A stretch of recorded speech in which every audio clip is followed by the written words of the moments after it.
Saludos a todos los presentes. Nosotros vamos a darles a conocer sobre el monitoreo en cuidados respiratorios. El tema que nos ha tocado a nuestro grupo es sobre la ventilación mecánica no invasiva. Este grupo está conformado por Diana Camacaz, Daniela Carapaz, Evelyn Guevara y Laurita Portilla. Vamos a dar a conocer sobre la ventilación mecánica no invasiva. La ventilación mecánica no invasiva permite incrementar la ventilación alveolar manteniendo las vías respiratorias intactas. No precisa intubación endotraqueal ni traqueotomía. También podemos decir que la ventilación mecánica no invasiva se desarrolló principalmente en los siglos XX mediante la aplicación de la presión negativa con los pulmones de cero. Su desarrollo vino condicionado por la epidemia de poliomielitis en Europa y Estados Unidos. Continúe, por favor. Como objetivos de la ventilación mecánica no invasiva, tenemos como primero mostrar esta técnica que ofrece calidad y eficacia con el menor daño posible para el paciente. El estudio de las complicaciones que se presentan más habitualmente y cuidados de enfermería para prevenir estas complicaciones. Los modos ventilatorios de la ventilación mecánica no invasiva, primero tenemos lo que es Tiger.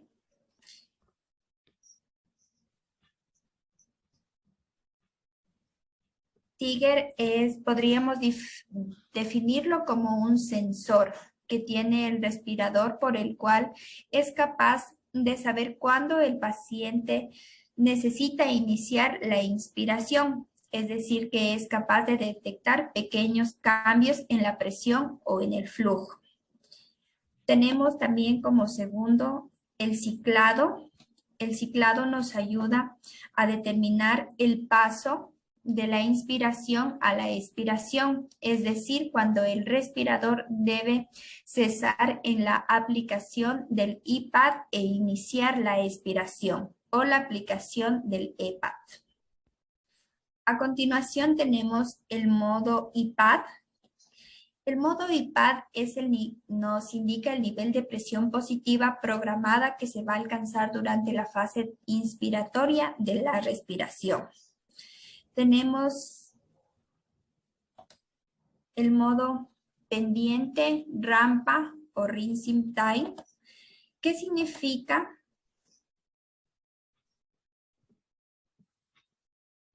Este modo nos indica que es la pendiente de la curva de presión. Podríamos definirlo como la rapidez con la que se alcanza la presión del IPAD programada. También tenemos el EPAD, que nos indica que es el nivel de presión positiva programada durante la fase expiratoria de la respiración. Tenemos el CPAD. El CPAD nos indica que es la aplicación de la presión positiva continua en la vía aérea mientras el paciente respira espontáneamente a través de un circuito. Este circuito está a través de una presión que se mantiene en un valor superior a la atmósfera durante un ciclo respiratorio. Eso es el CPAD. El BiPAD tenemos que es una ventilación con dos niveles de presión, el IPAD y el EPAD. Y la presión soporte. La presión soporte nos indica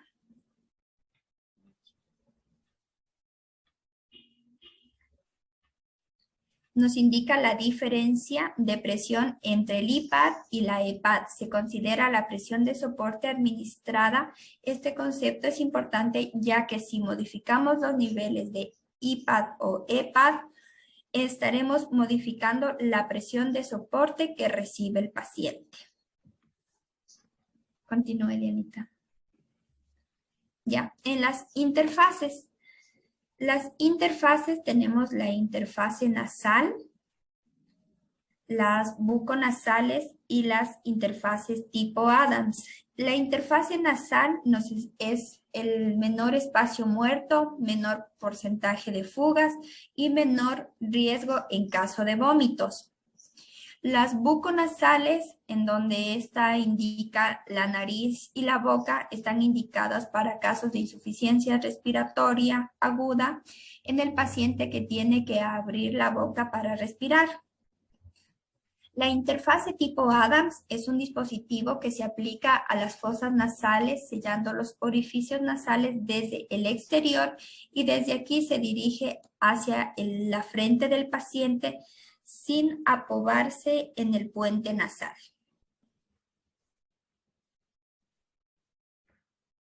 También tenemos las interfaces nasal pillows. Esta es una opción para la ventilación domiciliaria y para pacientes crónicos con alternación con otros sistemas para claustrofóbicos que permite descansar a las zonas de máxima presión como otros métodos de ajuste. Tenemos las interfaces de Helmet, que es un dispositivo, de una especie de escafandra en la que la vía aérea del paciente está libre de elementos para que se fijen a él. Esta es una posición más cómoda para el paciente y también se lo ocupa en los neonatos. La máscara facial completa, esta actúa como barrera entre la vía aérea y el exterior, impidiendo la alimentación, la comunicación y expulsión de secreciones o vómitos, en la que nosotros como enfermeras debemos de tener cuidado. Tenemos también los equipos de ventilación mecánica no invasiva. Tenemos los respiradores y los filtros. En los respiradores tenemos respiradores de ventilación mecánica no invasiva, que son aparatos que están constituidos por una turbina interna que generan flujo de aire que finalmente es administrado al paciente. Los filtros nos sirven como son unos sistemas mecánicos o filtros bacterianos intercalados en el circuito que constituyen una barrera física y química que reduce la incidencia de infecciones nosocomiales en pacientes con ventilación mecánica no invasiva.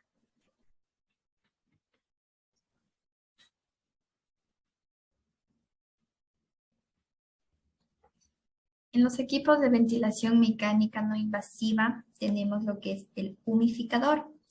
El humificador es un calentador humificador que se intercala en el circuito. Es necesario su uso ya que el flujo continuo del aire reseca la mucosa del paciente, incrementando la resistencia de la vía aérea y causando liberación de los mediadores de la inflamación, como con el aumento de disnea. También tenemos las interfaces. En las interfaces nosotros les vamos a explicar cómo debe de ser una interfase, los requisitos que tiene que tener. Las interfaces permiten la adecuada adaptación entre el ventilador mecánico y el paciente. También sellan la vía aérea del paciente y la comunican con la tubuladura del ventilador mecánico. ¿Cómo debe de ser la interfase? La interfase debe de ser ligera, adaptable, transparente, silenciosa, lavable, inodora, biocompatible. En la sujeción tenemos como equipo, tenemos el arnés. El arnés es un dispositivo que a nosotros nos va a ayudar a mantener la interfase en su posición correcta. Pueden ser sistemas simples como de cinta velcro o más complejos, generalmente diseñados para un modelo de mascarilla determinado.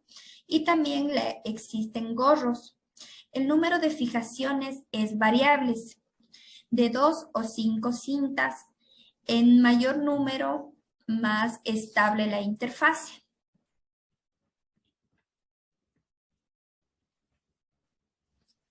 El montaje. ¿Cómo debe de ser el montaje? Debemos de situar el ventilador mecánico, conectarlo a la red, conectar el filtro antibacteriano, conectar la tubuladura a la válvula espontánea o a la interfase, intercalar la conexión en T para el oxígeno si es preciso, seleccionar la interfase y el arnés más adecuado para el enfermo, tener preparado sistema de aspiración y sondas adecuadas. Ahora vamos a hablar de las indicaciones generales utilizadas en la ventilación mecánica no invasiva. Pueden agruparse en las de uso prolongado, como es el caso de patología torácica restrictiva, la hipoventilación de origen central y las apneas del sueño, y las de utilización más aguda como en las de poco agudizadas, las extubaciones, procesos del fallo cardiocongestivo y las neumonías. En todas ellas se pretende mejorar el intercambio de gases, aliviar la disnea y disminuir el trabajo respiratorio. Así como hay indicaciones, también tenemos contraindicaciones, las cuales las más habituales son cuando se presentan un paro cardíaco respiratorio, inestabilidad hemodinámica, cuando un paciente presenta una escala de Glasgow bajo, paciente poco colaborativos, cuando presentan deformidades o obstrucción en las vías aéreas altas. Luego tenemos los métodos de utilización. ¿Cómo vamos a manejar la ventilación mecánica no invasiva? Primeramente se conecta el ventilador a la red eléctrica y a las tomas de aire comprimido y de oxígeno. Se verifica su correcto funcionamiento en todos sus parámetros y a continuación lo primero que debemos hacer es informar al paciente de manera detallada sobre la técnica, para que éste no sienta temor, entienda qué es lo que está pasando y cuáles son los objetivos que nosotros queremos al aplicarle. Luego de esto se va a incorporar la cabeza de la cama a 45 grados y se le acomoda según su necesidad. Se escogerá la máscara más adecuada y se conectará al circuito ventilador. Por último, se coloca el arnés al paciente, mirando que las sujetaciones estén adecuadas, que no sean muy propensas a lastimar ni dañar la piel, pero tampoco muy suaves para que existan fugas. La programación inicial debe hacerse eligiendo una FiO2 que mantenga la saturación arterial alrededor del 90%, una presión de soporte de 20 centímetros de agua, que esta nos va a ayudar a indicar que si disminuye estos 20 centímetros de agua hay presencia de fugas, y una PIB de 5 centímetros de agua.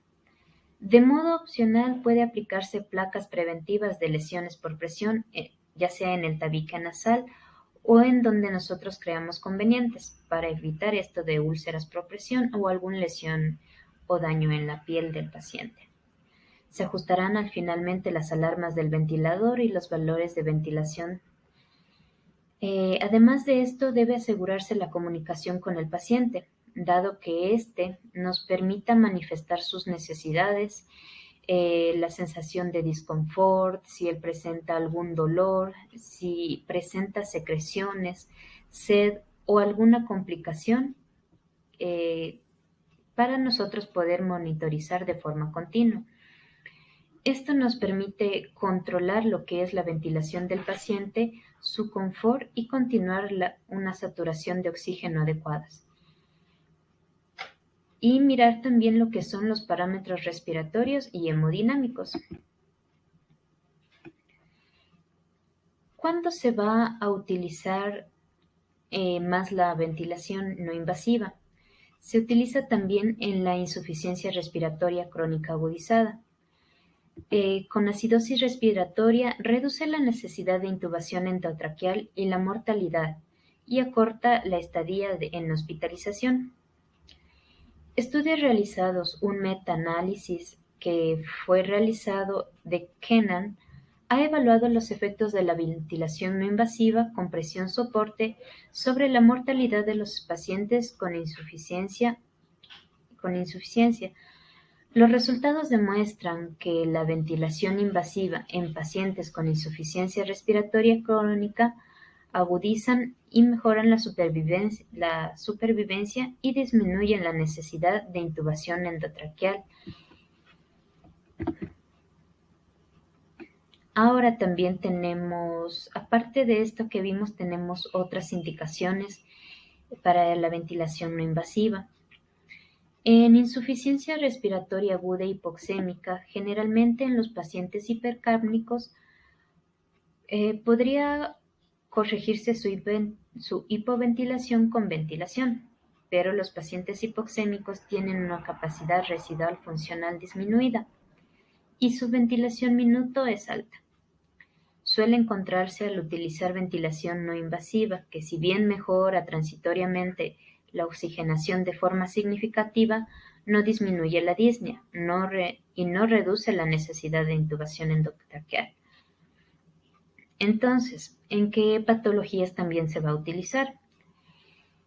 Es comúnmente utilizado en el asma, aunque en algún trabajo recomienda su uso con bajas presiones. No parece que por el momento tengamos datos suficientes que respalden también utilizarlo en el asma. Tenemos en el edema agudo de pulmón cardiogénico.